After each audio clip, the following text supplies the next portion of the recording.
2 weeks ago, we looked at some research. One of the things that we looked at was a SPDAT scorecard. I sent this off to you. You'll see it up in the top screen here. If you're looking for it, it's in the link below.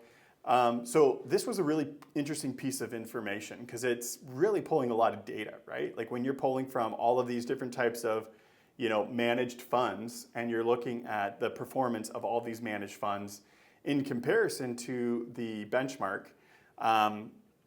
it was actually shocking for me to be able to look at something like that and say, okay, why is the benchmark outperforming actively managed funds? And it was like a shocking percentage, right? So like here, I'll pop it up on the screen so you can see, that you've got the 10-year right here. That's a pretty shocking percentage. But if you go to like the 15-year for the U.S., you could see it's in the 80s there. And then we flip over to Canada here, and you can see that you've got in the 90s, right?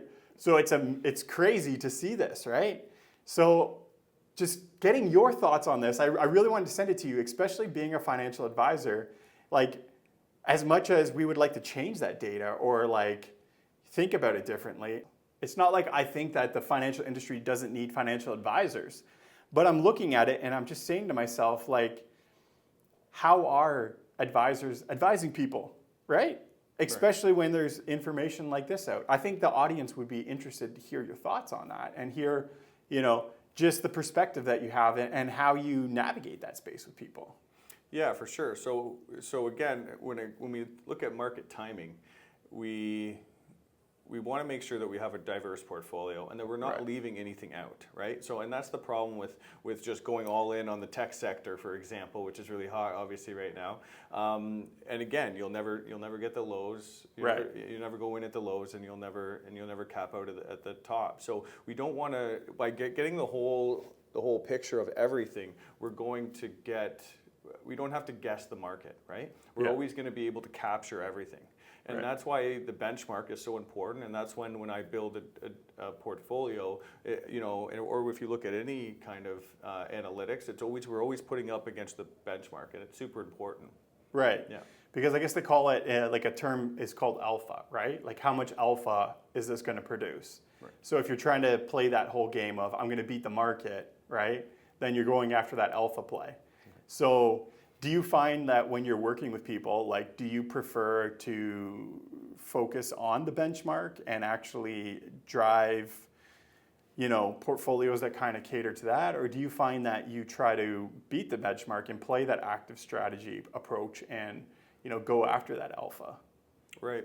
Yeah. So everything is based on somebody's individual risk tolerance. So based on what their goals are and based on, what they're comfortable with, that's what's going to determine on what the recommendation would be.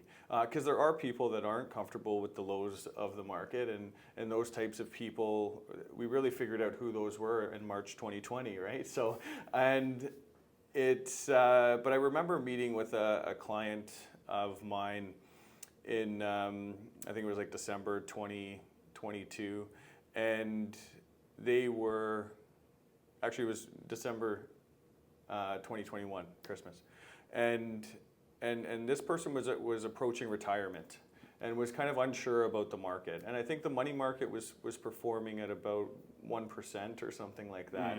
But again, when we get closer to this one individual has been deciding whether to retire or not for the next couple of years and doesn't know, maybe next year he may retire, but he doesn't know for sure. So I said, well, if you don't know for sure, you don't want to expose yourself to the market. So you have, and I always, when I'm choosing anything in life, I always use what I call the guilt factor. So, or which one would make me feel more stupid, right? Is that if I'm gonna retire, and the market, and I'm going to make my 8-10%, and I'm going to feel good about that, or I'm going to retire and we could drop and lose 10%. Which one is going to make me feel either more guilty or stupid at the time for making that decision? And I'm always going to choose the other one that makes me feel good and has the least amount of guilt factor to it. Okay. And that brings me to like another point, right? Because when you look at building a portfolio and you're talking about like money market funds versus Like even just getting into like a stock portfolio, I think is what you're referring to, right? Like having a bit more stock allocation. Is that really comes down to understanding that risk tolerance, right? And understanding like, I'm nearing retirement, so what should I put my money in? Because I think that's where that gap kind of fits for myself is, I'm looking at the financial industry as a whole, and it's like as an independent person, it can be quite daunting and challenging, and that's where Good Fruit Investors really kind of came to light as well too, is it's like, I need to find that education, I need to find a way to kind of like move forward. Where financial advisors, on the other hand, right, are taking that guesswork and all of that sort of like education component sort of like out of the picture, because you're helping along that path, right? Like you're kind of doing those assessments and talking, like you were saying, to that client. You're saying, this person in particular is interested in, these goals, and so these are the types of funds that I think are more suited for that client, right? Right. So interesting. I find that kind of interesting. But you just getting back to that whole segue of like, the whole SPDAT scorecard. Were you shocked by any of those numbers? Yeah, those numbers are quite high, right? Yeah. It's 80s, 90s, underperforming the benchmark, which is it makes it look like it's really hard to pick those winners, right? So diversification is important. Yeah. But one thing that I would add is when I originally got into the financial industry, it was in 2012, so right after the housing crash and the interest rates were going down. And again, we're kind of heading into that right now in a similar aspect as the interest rates are hopefully going down. Like I right now, as in like the end of 2024. Exactly. Okay. Yeah. And it is so we kind of look at when we're looking at a mutual fund, we're looking at the a diversification between equity, which are individual stocks, and fixed income, which are typically bond instruments and debt instruments. So right. And but typically the risk versus reward when we're looking at that, statistically a more aggressive portfolio would outperform a more passive portfolio. Right.